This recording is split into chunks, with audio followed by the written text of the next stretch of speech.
these same people and others be interested to see what I do day to day as well?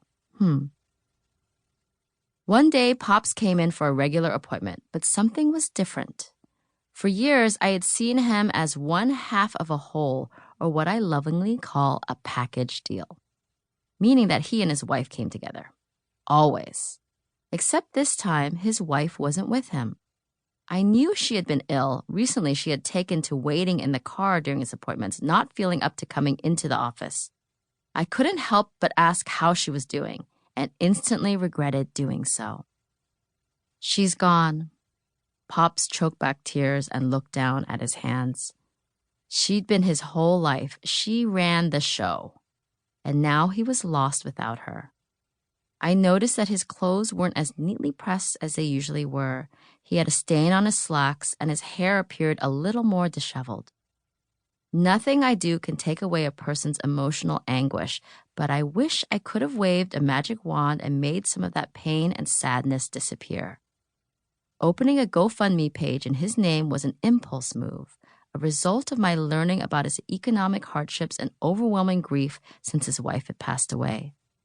People who watched my videos from around the world sent the kindest messages of hope and love to Pops and donated money to help somebody whose face they'd never seen.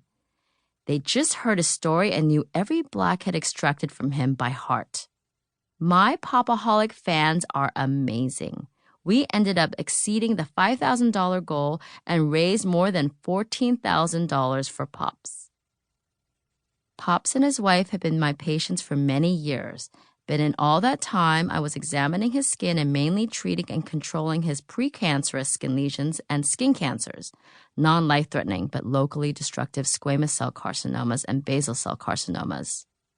It actually took the unfortunate passing of his dear wife for me to bring up the fact that those bumps on his nose were benign blackheads and whiteheads. It wasn't until this point that he confided that he knew they weren't dangerous, but he absolutely detested them. Not because he could see them. His eyesight was failing and he couldn't, but because he could feel them and he couldn't get rid of them himself, and they made him feel ugly and ashamed. So I asked him, would you like me to extract as many of these as I can? This is a procedure I can't bill to insurance, but if you allow me to film the procedure for others to watch, I won't charge you. He immediately agreed, very happy that I was going to take care of them. This surprised me. I had never offered the service to my patients in the past because, as a dermatologist, I avoid extractions that aren't medically necessary, as health insurance doesn't cover them. Patients normally have to pay out of pocket for these cosmetic procedures, and they can be very expensive because they are time-consuming. Just a couple of months prior to this, I had posted a video on Instagram of me extracting a blackhead on the back.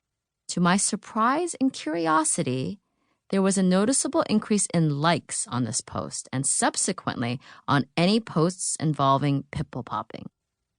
In fact, my most popular Instagram posts were simple blackhead extractions.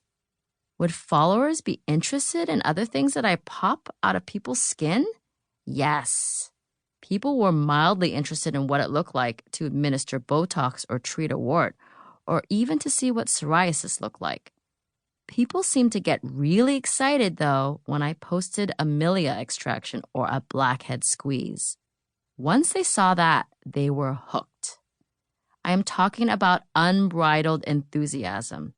People who liked it loved and obsessed about it. People who hated it detested it. Either way, they tagged their friends because they just had to share. I had happened upon the discovery of a pretty substantial demographic of Popaholics. No longer wanting to limit myself to 15-second clips on Instagram. Today, the app lets you post 1-minute clips, but back in the olden days, a couple of years ago, 15 seconds was its limit. I posted a full-length pimple popping video to my YouTube channel, a platform I had created and originally used for TV appearances, which was meant to appeal to a much smaller fan base. What should I call this Instagram page and YouTube channel that I would devote mainly to sharing things that I'm able to pop from the skin? Well, I gave myself the moniker Dr. Pimple Popper, and things really erupted from there.